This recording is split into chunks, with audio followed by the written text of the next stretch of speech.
Shalom Oma Opa GKI Kutisari Surabaya dimanapun saat ini Oma Opa berada. Berjumpa lagi bersama saya Saudara Galilea Dinar Astapradika. Kalau Oma Opa masih ingat, saya pernah melayani di GKI Kutisari Surabaya beberapa tahun lalu, ketika kita masih sering berdoa pagi bersama-sama dengan Pendeta Setiadi. Dan saat ini kita akan merenungkan firman Tuhan. Kita berdoa memohon pimpinan dari Tuhan. Kita berdoa bersama-sama. Ya Allah yang Maha Kasih, Maha Cinta dan Maha Sempurna, hanya untuk-Mu saat ini kami menyerahkan diri kami seutuhnya hanya kepadamu. Tuhan, biarlah di setiap kekuatan dan kelemahan kami, Engkau selalu ada melingkupi kami. Bahkan ketika kami memasuki saat-saat lanjut usia, bagai langit yang telah lama memasuki masa senja, namun aku ingin berada di hari-hari senja yang indah bersamamu Bapa. Meski kekuatan dan kegagahanku sirna, izinkan kami untuk terus berkarya di tengah dunia. Saat ini izinkan kami untuk merenungkan kebenaran firman-Mu. Biarlah firman-Mu menguatkan dan meneduhkan setiap hati kami. Di dalam Kristus kami berdoa. Amin.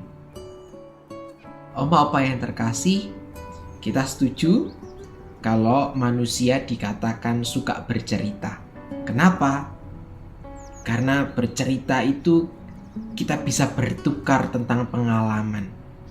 Dari bercerita kita bisa menguatkan orang lain. Dan bercerita itu tidak memandang usia, baik dari anak-anak, remaja, pemuda, hingga jemaat lansia pun semua memiliki kesempatan yang sama untuk bercerita. Dan bercerita bisa menjadi salah satu cara untuk mewartakan cinta kasih-Nya Tuhan. Tapi di tengah pandemi ini mungkin kita bertanya-tanya, bagaimana saya yang sudah lanjut usia ini dapat membagikan atau mewartakan cinta kasih-Nya Tuhan? Nah, mungkin itu menjadi pertanyaan bagi kita. Ketika mungkin saat ini kita tidak bisa pergi ke gereja, segala sesuatu dilakukan secara online, kita tidak bisa bertatapan secara langsung dengan teman-teman kita. Tapi dengan adanya teknologi yang berkembang, kita dapat bercerita dibantu dengan teknologi yang ada. Kita punya handphone, kita punya smartphone, ya. Kita bisa pakai itu untuk kemudian menjadi media kita bercerita. Kita bisa telepon, ya, kita bisa video call, ya kan? Itu semua bisa digunakan untuk kita tetap dapat terus bercerita. Kita bisa menanyai kabar, kita bisa memberikan penguatan, kita bisa mendoakan. Dan itu menjadi satu kekuatan yang baik ketika kita menyadari bahwa kita bisa dipanggil Tuhan untuk menyatakan karyanya.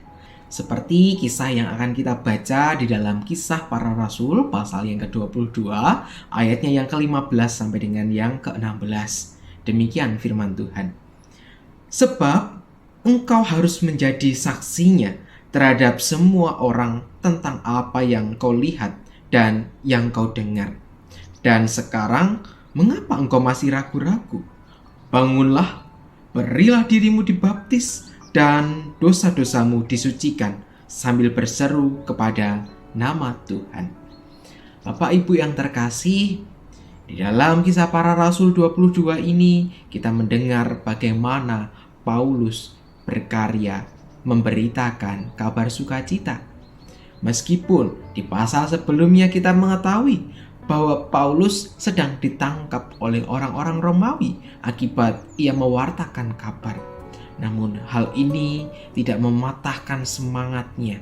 Hal ini tidak mengendurkan motivasinya untuk mewartakan kabar sukacita kepada semua orang. Makanya di bagian ini ia mengatakan bahwa setiap kita dipanggil untuk menjadi saksinya. Segala sesuatu yang telah Tuhan berikan kepada kita, segala sesuatu yang Tuhan izinkan kita bisa gunakan itu untuk memberikan kesaksian kepada orang lain. Tuhan memberkati kehidupan kita. Dari kehidupan kita lah kemudian kita bisa mewartakan, kita bisa menceritakan. Itu menjadi suatu bentuk pewarisan iman yang bisa kita lakukan. Bagi oma dan opa, bisa juga menceritakan pengalaman kepada anak dan cucu untuk menguatkan mereka di tengah masa pandemi. Untuk mengingatkan mereka, sekalipun kehidupan itu susah, tetapi ada Yesus yang senantiasa ada dan bersama dengan kita. Pengalaman oma opa hidup dengan Tuhan sangat banyak, bahkan kalau dihitung tidak terkira banyak jumlahnya.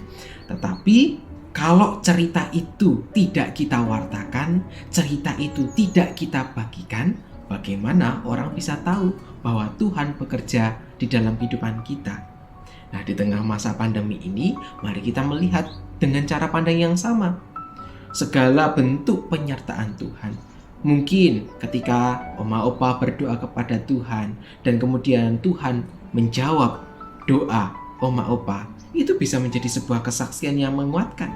Dan kisah itu tentu baik untuk kemudian diceritakan.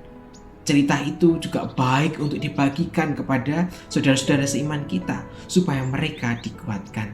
Yang memberikan mereka suatu kesadaran bahwa di dalam dunia ini mereka hidup tidak sendirian.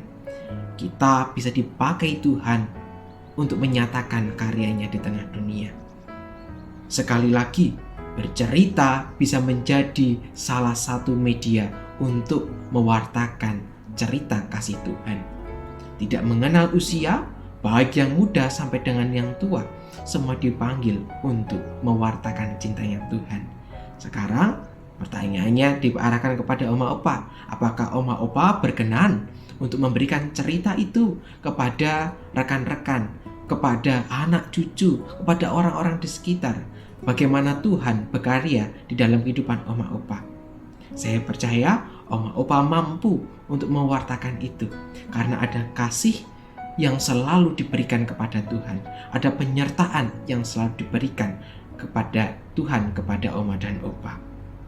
Biarlah firman hari ini meneguhkan kepada setiap kita supaya kita tidak lupa bahwa kita diutus Tuhan untuk mewartakan kebaikannya.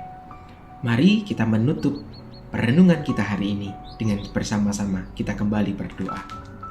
Ya Tuhan, Allah yang maha kasih dan maha sempurna, pencipta segala makhluk, hanya Engkaulah yang layak untuk kami sembah. Saat ini kami bersyukur dan berterima kasih kepadamu karena Engkau selalu mendampingi setiap kehidupan kami. Kiranya rahmat-Mu selalu tercurah di dalam kehidupan kami. Terlebih dalam perenungan kali ini, kiranya Engkau menyadarkan setiap kami bahwa Engkau memanggil kami untuk mewartakan kasih-Mu di tengah dunia. Di tengah kekurangan dan keterbatasan kami di usia senja, kami yakin bahwa kami masih berguna untuk sesama, terutama bagi keluarga. Mungkin tubuh kami memang sudah renta, tenaga kami tidak lagi perkasa, namun di dalamnya bersemayam jiwa dan semangat yang berkilau bagaikan emas, sehingga kami siap berbagi pengalaman hidup menjadi sumber penghiburan. Untuk itu Tuhan, ajar kami untuk senantiasa bersyukur atas segala pemberian-Mu. Mampukan kami supaya kami menjadi pewarta-Mu di tengah dunia ini. Kami bersyukur Tuhan untuk waktu yang indah ini. Hanya di dalam nama-Mu, Putra-Mu Tuhan kami Yesus Kristus, Tuhan dan sahabat kami yang hidup, kami berdoa. Amin. Oma opa yang terkasih, demikian perenungan kita di hari ini. Tetap semangat di tengah masa pandemi. Selamat melanjutkan aktivitas. Tuhan Yesus memberkati kita semua.